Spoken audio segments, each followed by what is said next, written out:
অহা 9 তাৰিখে অসমৰ মাননীয় মুখ্যমন্ত্ৰী মহোদয় সৰুপথাৰলৈ আহিব আৰু সৰুপথাৰত আহি কেইবাটাও কাৰ্যসূচীত তেখেতে অংশগ্ৰহণ কৰিব। তেখেতে প্ৰথমতেই চেৱাগুৰি ষ্টেডিয়াম উদ্বোধন কৰিব।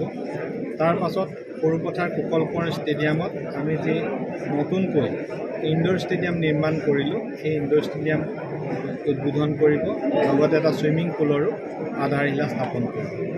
কাষতে থকা বিজেপিৰ কাৰ্যালয়ৰ সভাগৃহ তেখেতে উদ্বোধন কৰি নৱনিৰ্মিত সমজিলা অসামৰিক চিকিৎসালয় উদ্বোধন কৰিবলৈ যাব।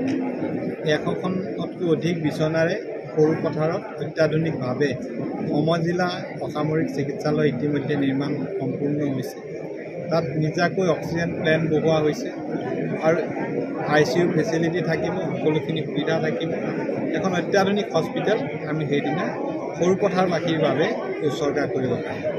তাৰ পাছতে সৰুপথাৰ ৰাজহুৱা ভৱনত নেপালী সাহিত্য সভাৰ সোণালী জয়ন্তী বৰ্ষৰ যি অধিৱেশন, সেই অধিৱেশনৰ মুখ্য অতিথি ৰূপে মাননীয় মুখ্যমন্ত্ৰী মহোদয় উপস্থিত থাকিব। তাৰ পাছত তেখেতৰ কাৰ্যসূচী মুখ্যমন্ত্ৰী মহোদয়ৰ প্ৰত্যেকটো কাৰ্যসূচীত মই ৰাইজৰ উপস্থিতি কামনা কৰোঁ।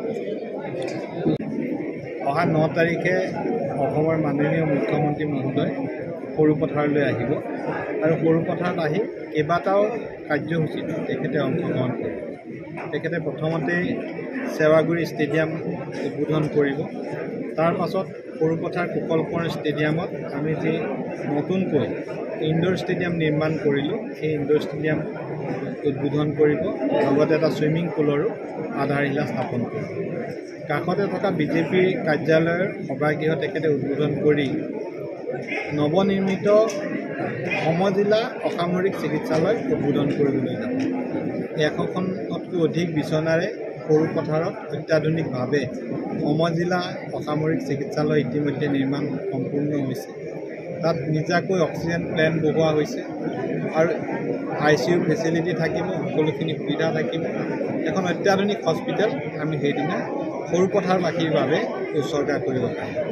তাৰ পাছতে সৰুপথাৰ ৰাজহুৱা ভৱনত নেপালী সাহিত্য সভাৰ সোণালী জয়ন্তী বৰ্ষৰ যি অধিৱেশন, সেই অধিৱেশনৰ মুখ্য অতিথি ৰূপে মাননীয় মুখ্যমন্ত্ৰী মহোদয় উপস্থিত থাকিব।